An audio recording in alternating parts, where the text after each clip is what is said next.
You may be a person of reason, but I'm a person of faith.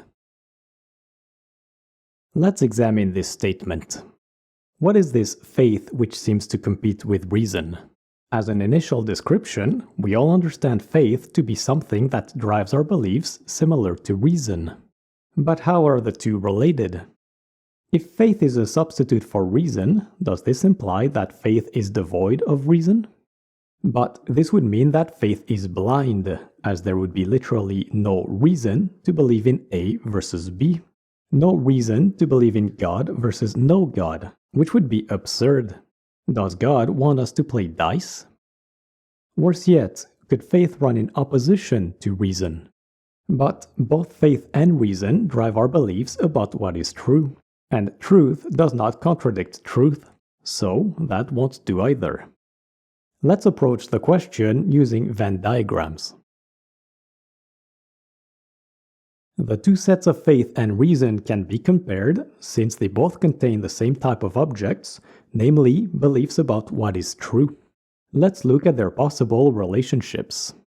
In this present case with no overlap, faith is fully blind, which, as we have seen, would be absurd.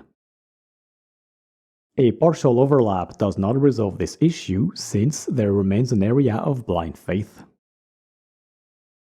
And the same issue is found in the case where reason is a subset of faith.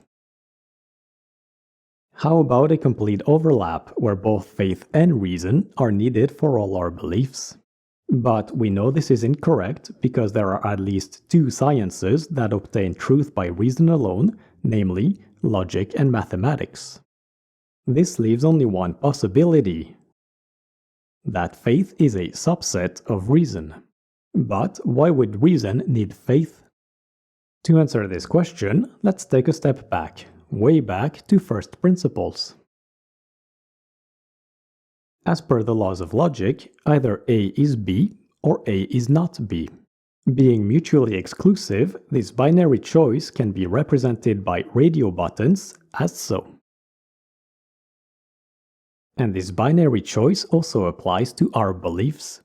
We believe either that A is B or that A is not B. But this choice implies a prior decision to believe in something. There is also the possibility not to believe in anything, that is, to be agnostic. As this is the neutral position, it can go between the other two choices. For instance, we can believe that the Earth is round or not round, or choose to suspend any beliefs. This agnostic position is not a bad start. Socrates says that wisdom is knowing that we know nothing. And this works well for topics that are inconsequential, but wisdom, as we've seen, is not only the conformance of our beliefs to reality, but also of our behavior. And in the case of the latter, the choice remains binary. We can only behave as though A is B or as though A is not B, for there is no option not to behave. Take the topic of the existence of God. We can choose to be a theist, believe that God is real, or be an atheist, believe that God is not real, or be agnostic. But ultimately, we must choose to behave as though God is real or as though he is not real, for there is no agnostic behavior.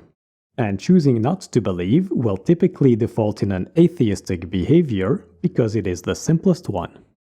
For the remainder of this video, we are only concerned about beliefs that affect our behavior, and so we are back to a binary choice only. Now, our beliefs are driven by our knowledge, which is found by reason, as detailed in the previous videos on reason and arguments. Zero knowledge is called ignorance. As it is again the neutral position, it is placed at the middle level between the two choices. Full knowledge is called certainty and sits at the same level as the proposition A is B, if that is what we are certain about. Unlike beliefs, knowledge is not a binary choice but a spectrum, for it is possible to have partial knowledge. In between zero and full knowledge, we have the area called the reasonable. We can then mirror the diagram for the case where A is not B. Now, let's take a look at the relationship between our knowledge and our beliefs and behavior. We will lock the belief and behavior in the choice that A is B and look at the different cases on the knowledge side. If we have certainty that A is B, then it takes little effort to believe it. It is easy to believe that 2 plus 2 equals 4. If we have reasonable knowledge that A is B, then there is a gap between our knowledge and our beliefs and behavior. This gap is bridged by faith. We have faith that the pilot can land the plane safely, even if crashing remains a possibility. We will come back to this case. For now, let's keep going. If we have no knowledge, then not only is there a large gap to believe that A is B, there is an equally large gap to believe that A is not B. The choice in belief is arbitrary, and this is what we call blind faith, like picking a lottery number at random. If we have reasonable knowledge that A is not B, then the choice to believe that A is B goes against reason. Let's call this state irrational faith, like repeating the same mistake over and over again, hoping for different results. Finally, if we are certain that A is not B yet still choose to believe that A is B, then let's call this state denial, like the patient refusing to believe they are obese despite the test results from the doctor. Let's go back to the case of concern, faith. We now have enough information to come up with its definition. Faith is the act of believing and behaving based on knowledge that is uncertain yet reasonable. Or as Aquinas puts it, faith is a mean between science and opinion, between the extremes of certainty and ignorance. Given this definition, we can now see why it is correct to represent faith as a subset of reason. Except, as we have shown in a previous video, there can be no reason to trust reason in the first place. And this initial trust is necessarily an act of blind faith.